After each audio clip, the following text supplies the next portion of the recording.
जब मैं उस रात घर पहुंचा तो मेरी पत्नी मेरा इंतजार कर रही थी। उसने हम दोनों के लिए डिनर परोसा।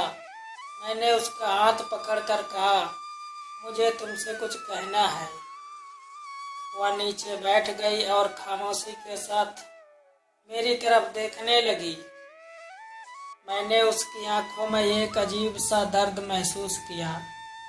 मैं कसमकस में था।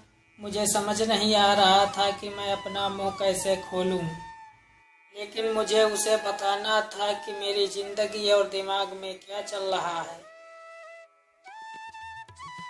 मुझे उसे बताना था कि मुझे तलाक चाहिए। मैंने शांति से इस बात को उसके आगे रखा। वह मेरी बातों से नाराज नहीं लग रही थी, बल्कि उसने धीरे से मुझसे पूछा, क्यों? मैंने उसके सवाल से परहेज किया। तब इससे वह नाराज हो गई। उसने अपने हाथ में पकड़ी चम्मच फेंक दी और मुझ पर चिल्लाई, तुम जानवर हो। उस रात हमने आपस में बात नहीं की। वह पूरी रात रोती रही। मुझे पता था कि वह ना जानना चाहती थी कि हमारी शादीशुदा जीवन को क्या हुआ था, लेकिन मैं शायद ही उसे कोई संतोषजनक उत्तर दे पाता। मैं उसे कैसे बताता कि जिस दिल में पहले उसका घर था, उस पर अब किसी और का राज है। मैं अब उससे प्यार नहीं करता था, मुझे बस उस पर दया आती थी। अपराध बोध की गहरी भावना के साथ मैंने एक तलाक के समझौते का पेपर तैयार किया, जिसमें कहा गया था कि वह हमारा घर, हमारी कार और मेरी कंपनी की 30% हिस्सेदारी की मालकिन होगी। जब उसको मैंने वो पेपर दिए तो उसने पल भर उस पर नज़र डाली और फिर उसके टुकड़े टुकड़े कर दिए। जिस स्त्री ने अपने जीवन के 10 वर्ष मेरे साथ बिताए थे, वह अब अजनबी सी लगने लगी थी। मुझे उसके टाइम, संसाधनों और ऊर्जा को उसने मुझ पर खर्च किया, उसके लिए खेद हुआ। लेकिन मैंने जो कहा था, मैं उसे वापस नहीं ले सकता था, क्योंकि मैं किसी और से बहुत प्यार करता था। अंत में वह मेरे सामने जोर जोर से रोई। जिसकी मुझे उम्मीद थी, मेरे लिए उसका रोना वास्तव में एक तरह की रिहाई जैसा था। तलाक का विचार, जिसने मुझे कई हफ्तों से परेशान किया था, अब और मजबूत और स्पष्ट अपनी मंजिल को पाने को लग रहा था। अगले दिन मैं बहुत देर से घर वापस आया और देखा कि वह मेज पर कुछ लिख रही थी। मैंने रात का खाना नहीं खाया और सीधे सोने चला गया और बहुत तेजी से सो गया, क्योंकि मैं किसी और के साथ एक व्यस्त दिन के बाद थक गया था। जब मैं उठा तब भी वह टेबल पर लिख रही थी। मुझे परवाह नहीं थी, इसलिए मैं पलट गया और फिर से सो गया।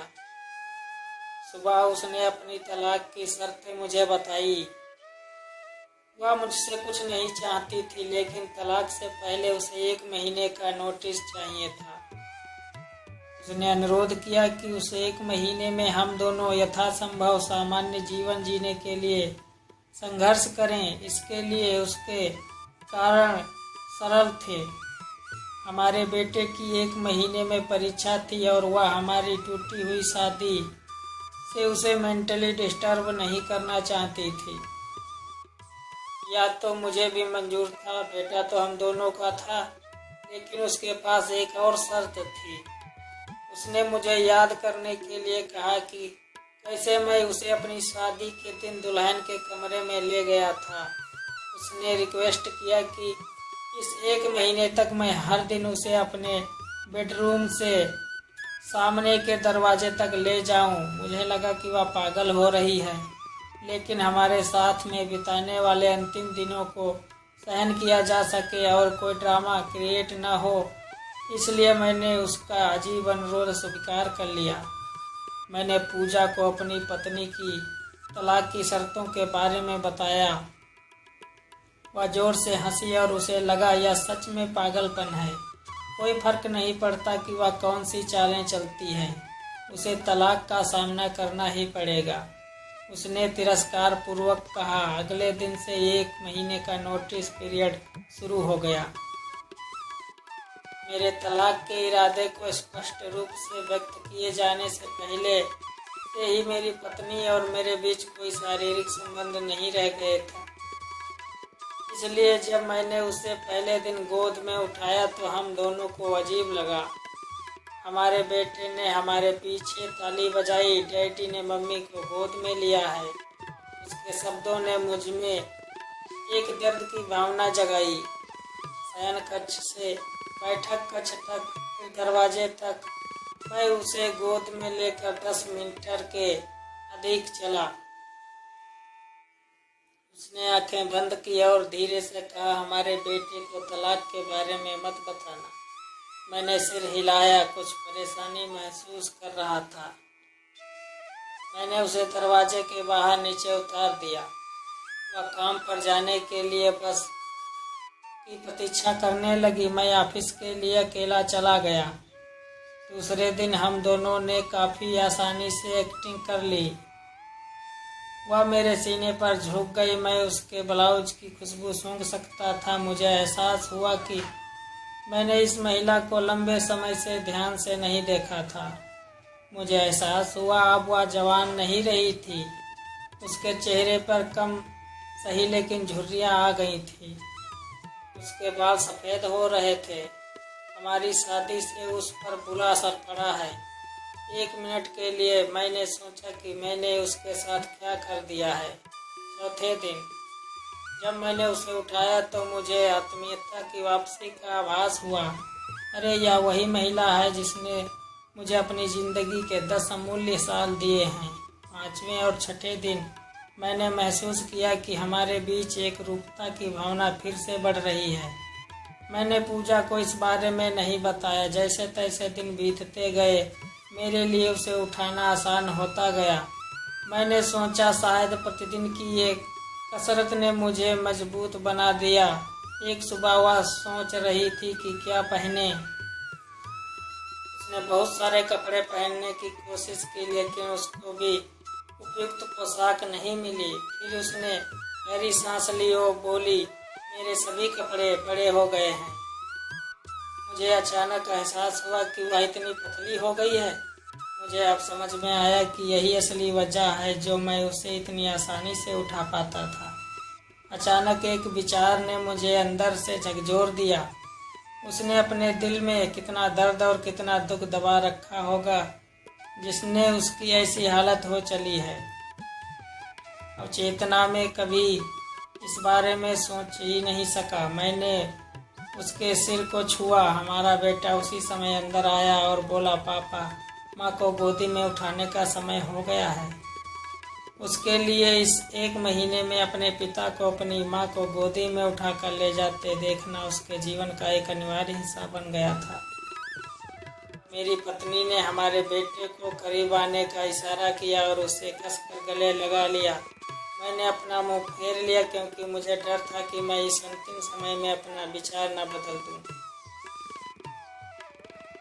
फिर मैंने उसे अपनी बाहों में पकड़ लिया। शयन कक्ष से चलते हुए बैठक के कमरे से होते हुए दरवाजे तक उसने सौम्यता और स्वाभाविक रूप से अपने हाथ मेरी गर्दन के चारों ओर रख दिए। मैंने उसके शरीर को कसकर पकड़ रखा था। यह हमारी शादी के दिन जैसा ही था, लेकिन उसके बाद ही कम वजन ने मुझे उदास कर दिया। आखिरी दिन जब मैंने उसे अपनी बाहों में लिया तो मैं मुश्किल से 1 कदम भी आगे बढ़ सका। हमारा बेटा स्कूल के लिए चला गया था।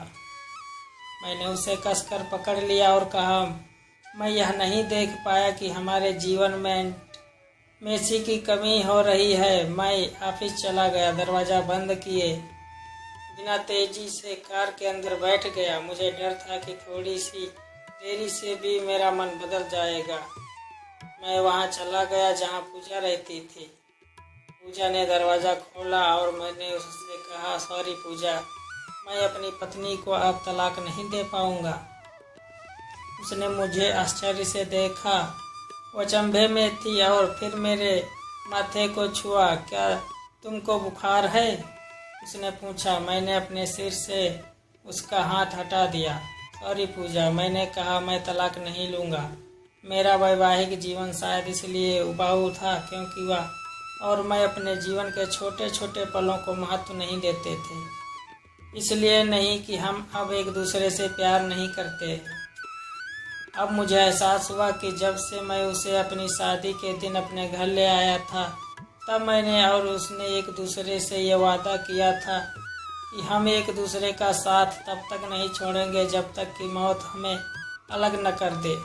ऐसा लग रहा था कि पूजा अचानक शौक से जाग गई। उसने मुझे एक जोरदार थप्पड़ मारा और फिर दरवाज़ा मेरे मुंह पर पटक दिया और फूट फूट कर रोने लगी। मैं उसके घर के बाहर आया और अपने घर की ओर चल दिया। रास्ते में फूलों की दुकान पर मैंने अपनी पत्नी के लिए फूलों का गुलदस्ता लिया। सेल्स गर्ल ने मुझसे पूछा कि कार्ड पर क्या लिखूं। मैं मुस्कुराया और लिखा, मैं तुम्हें हर सुबह उठाऊंगा जब तक मौत हमें अलग नहीं कर देती। उस शाम मैं घर पहुंचा, हाथों में फूल और चेहरे पर बड़ी सी मुस्कान लिए। मैं सीढ़ियाँ चढ़ा और अपनी पत्नी को बिस्तर पर मृत पाया। मेरी पत्नी महीनों से कैंसर से लड़ रही थी और मैं पूजा के साथ इतना व्यस्त था कि न मैंने ध्यान दिया न ही महसूस किया। वह जानती थी कि वह जल्द ही मर जाएगी और वह मुझे हमारे बेटे की नकारात्मक प्रतिक्रिया से बचाना चाहती थी। अगर हम तलाक के साथ आगे बढ़ते तो मेरा बेटा मुझसे पक्का नफरत करता। कम से कम हमारे बेटे की नज़र में मैं एक प्यार करने वाला पति हूँ।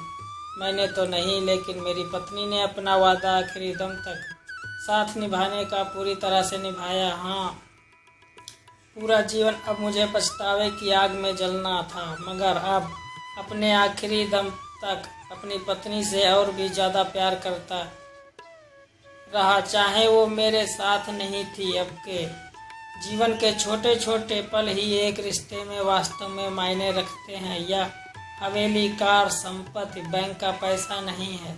ये खुशी के लिए अनुकूल माहौल बनाते हैं, लेकिन अपने आप में खुशी नहीं दे सकते। इसलिए अपने जीवन साथी के दोस्त बनने के लिए समय की निकालें और एक दूसरे के लिए वो छोटे छोटे काम करें जो नवीनता पैदा करते हैं। एक वास्तविक सुखी विवाहित जीवन जिएं। धन्यवाद।